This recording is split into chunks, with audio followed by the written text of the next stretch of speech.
we explain the template that will be used to publish the results of the comprehensive assessment for individual banks.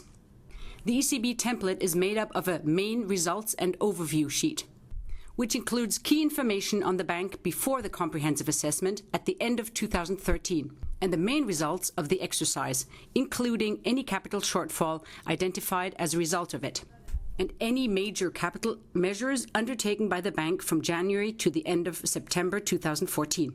There are 3 other parts, but we'll focus on the main results and overview and detailed AQR results, which breaks down the exercise in more detail.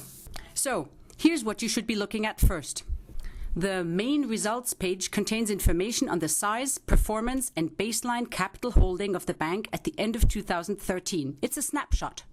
Box A6 is the starting point provided by the bank.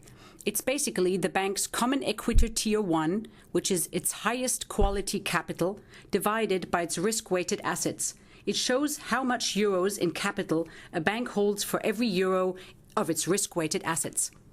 This is the key section and contains the main results of the comprehensive assessment. Box B1 shows the CET1 ratio, that's the Common Equity Tier 1 ratio, at the end of 2013 provided by the bank.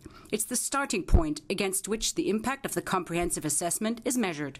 Box B3 is the adjusted CET1 ratio, which incorporates any adjustments made to the CET1 ratio as a result of the AQR part of the exercise. The adjusted CET1 ratio may translate into a possible CET1 capital shortfall if it is below 8%. In that case, the absolute capital shortfall number would appear in B8 on the right-hand side. Now you can do the same with the stress test. B5 is the adjusted CET1 ratio after the baseline scenario of the stress test.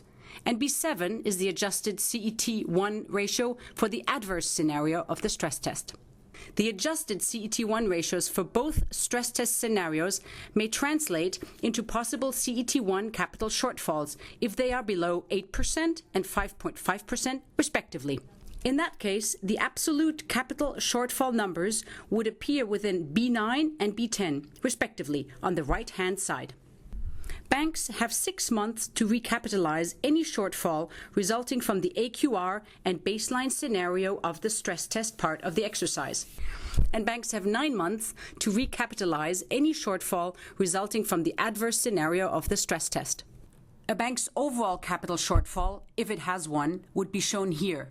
In case of capital shortfalls in several categories, it would be the largest of the 3, so the maximum of B8, B9 or B10 that the bank would need to raise, meaning B11 is really the one to pay attention to.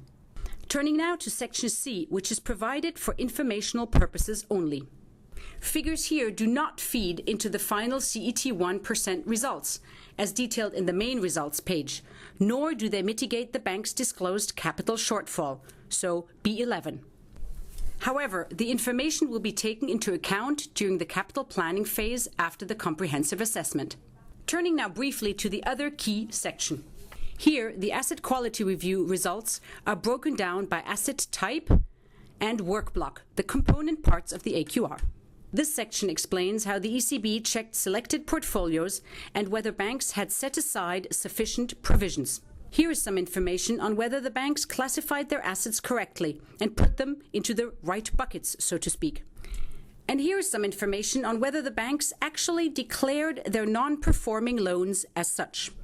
This shows the change in the leverage ratio from the AQR. Note, though, that leverage ratios are currently not binding.